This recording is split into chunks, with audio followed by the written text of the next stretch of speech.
Kasi, di ba, gabi na nakakauwi, tapos gigising na maaga. So, wala talagang time na para maglaro, magpuyat.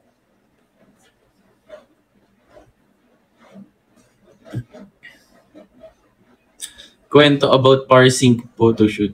Ay, ayun, yung sa parsing, actually, nagulat din ako nun nung sinabi sa akin na ako yung parang magre-represent sa BGYO nung Super Fresh 2023. Kasi, wala lang, di ko in-expect na ako pa yung mapipili dahil nga sa busy schedule namin ni Aki. Pero nakakatuwa. Kasi yun nga, parang first time din ako ma-feature sa magazine ng ako lang. So, ayun.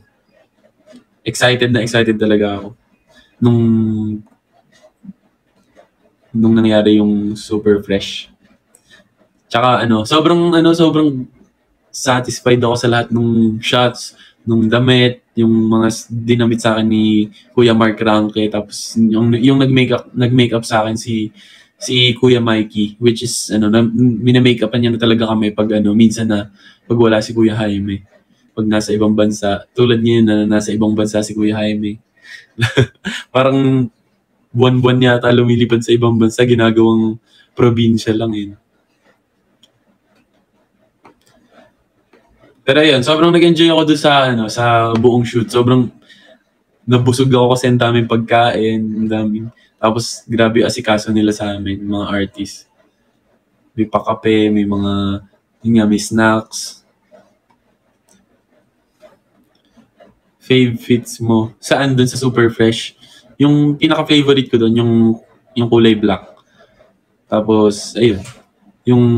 Actually, maganda siya parehas eh. Pero mas pinaka-gusto kong look. Kasi bago siya para sa akin. First time ko makasuot nung parang yun nga, per na jacket. Tapos, yung may parang cowboy hat. And yun pala. Parang bagay naman pala siya sa akin. Kaya, yun yung favorite ko.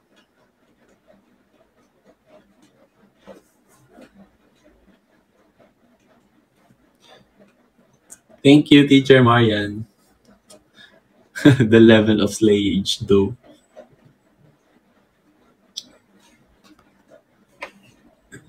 Thank you, Alexander Yuno, sa Super Halo-Halo.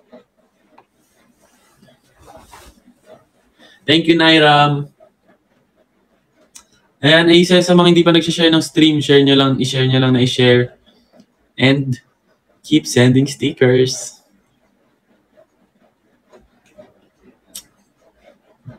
Thank you, sister. Sa Chowking.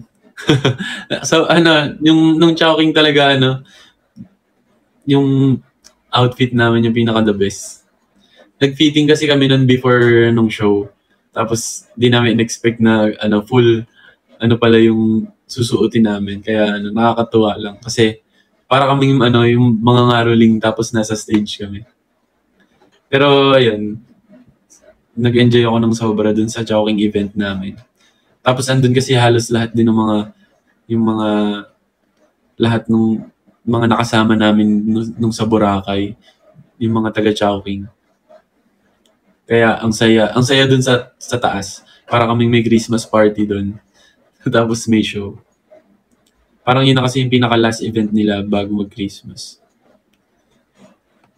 Kaya thank you po, Chowking, kasi kami yung pinili niyong pang-finale niyo na event.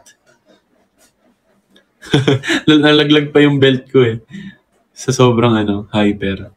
Hindi ko pa nga maitodo ng sobra kasi yun nga, meron akong cap, meron akong yung hat ng Santa Claus. Tapos, yun nga, nalalaglag yung nasa bewang ko. So, hindi ko magawa kung paano ko ginawa dun sa video.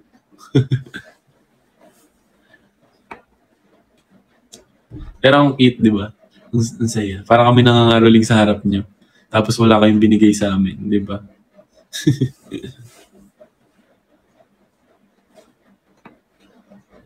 Santa Barda.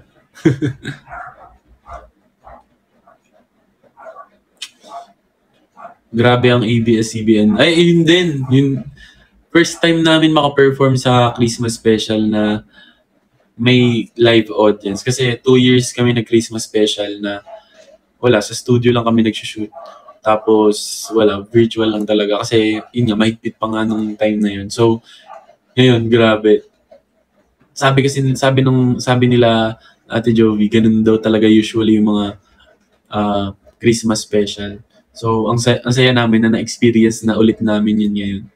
And alam mo yun, parang isa yun sa, isa yun sa pinaka-memorable moment sa, sa taon bago mag-end yung year. Yun yung isa sa tatatak sa,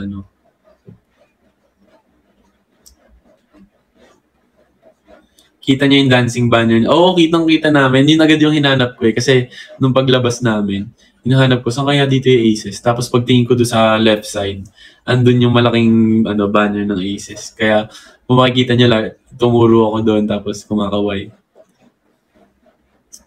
May Christmas party kayo ng BGYO team? Yes, meron. Pero pagbalik na namin.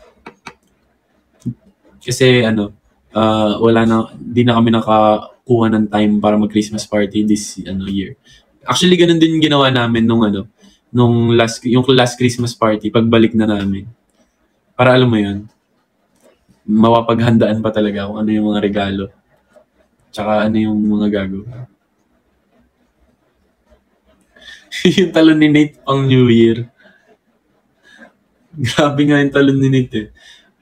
Kasi nung una, parang sabi namin ang taas. Pero nung nakita ko, parang tumalong pa si Nate ng sobrang taas eh. Kailangan pa ba tumangkad ni Nate? Wag na. Okay na yan, Nate. Wag mapapag-iwanan na kami. Dati magkasintangkad lang kami ni Nate.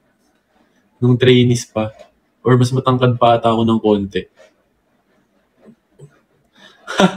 Pagkatalon niya, sobrang taas pa ng talon niya, tapos sobrang hyper. Tapos pag land niya, nasa harap niya si Tita Cory tsaka si LK.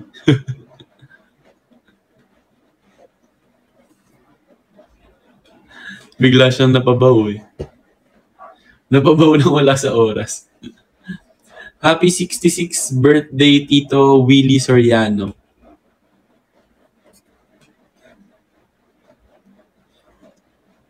Tawan-tawa din ang boses kay Meme Vice. Bakit? Ano ba yung nangyari? Hindi ko na nakita.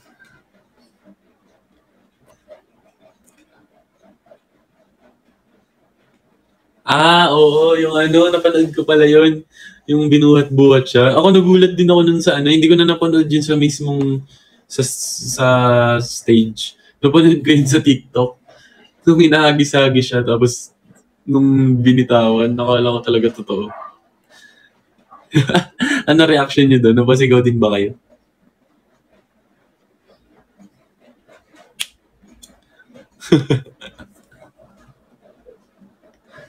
Kamusta yung vocalization niyo with Miss Anne?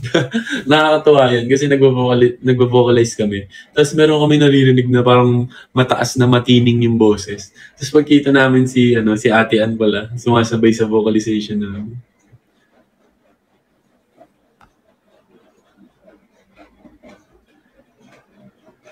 Alam ko yung video. Lahat yata yun yung ginagamit eh. Pero maganda rin yung vocal warm-up ni Cheryl Porter. Yun naman yung ginagamit namin sa tabing ilog. Sobrang nakakaluwag talaga ng vocal cords. May teacher na kayo, si Ate Ann. Oo nga eh. Thank you, sister. Sa swerte panalo sticker. Teacher Ann, yes. Si Mickey sa Chowking Halo-Halo. Bakit? Ano nangyari? Kakabahan na si Coach Jerwin. Oo nga, kabahan na siya. Daming celebs sa ending ng Christmas special. Oo nga, grabe yun yung nasa stage na kami lahat. Ang saya. Parang, alam mo yan, hindi mo talaga akalain na mapapasama ka sa stage na yun. Kasama yung mga big stars.